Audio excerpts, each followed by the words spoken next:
Okay, so the next thing that we're going to talk about is localizing infarcts on an EKG. And you probably did a little bit of this, I think, with your MI case that you had previously. And so let's look at this now. And so what I have here is a picture of the heart and where the various leads are kind of looking at the heart. And so you can see that we look in two different planes. We look at the plane that is flat up and down, and we look at one that kind of goes through like this. So as you'll remember from anatomy, this is called the transverse plane, and that would kind of cut a person in half along this horizontal plane. And this one, this vertical plane here, is one that goes straight up and down, kind of flat against the person as if they were kind of looking in a mirror. The other one that you might see is another vertical plane that also goes up and down but cuts the person in half this way, as if they were, cut in half from right to left.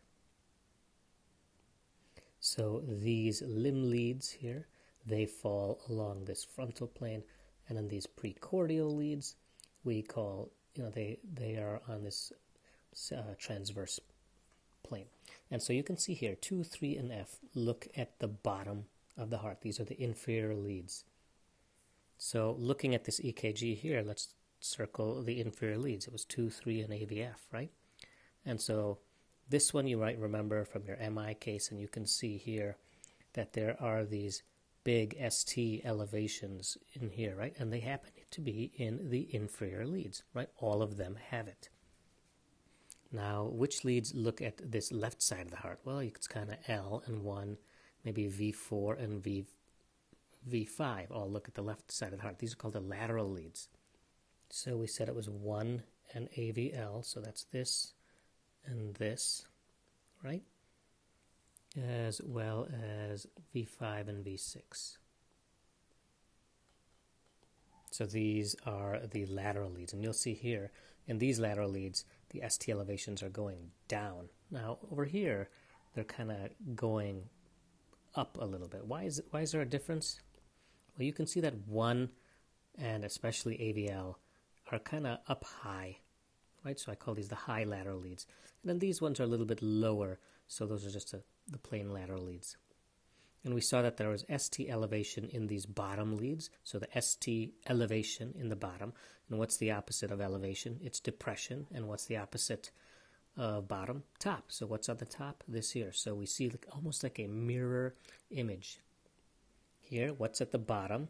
Inferior, right? And the ST is elevation. So what's the opposite of inferior? Well, it's the top. And we said especially this one was up on top. And what is the opposite of ST elevation? Well, ST depression. And so let's call these ones here the high lateral leads, but they're both lateral leads. Next, let's take a look at this V1 and V2. And what these do, this one looks at, it kind of looks at the septum, which might be over here, the septum. So we call over here V1 and V2 the septal leads. Septal. And finally, V3 and V4 over here kind of looks at the anterior portion of the heart. And so we call V3 and V4 the anterior leads.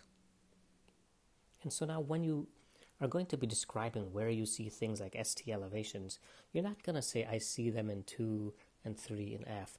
You can say, I see them in the inferior leads, and I see some ST depressions in the high lateral leads, as well as the septal and a little bit of the anterior leads there, right? And so this allows you to localize where the damage is being done to the heart.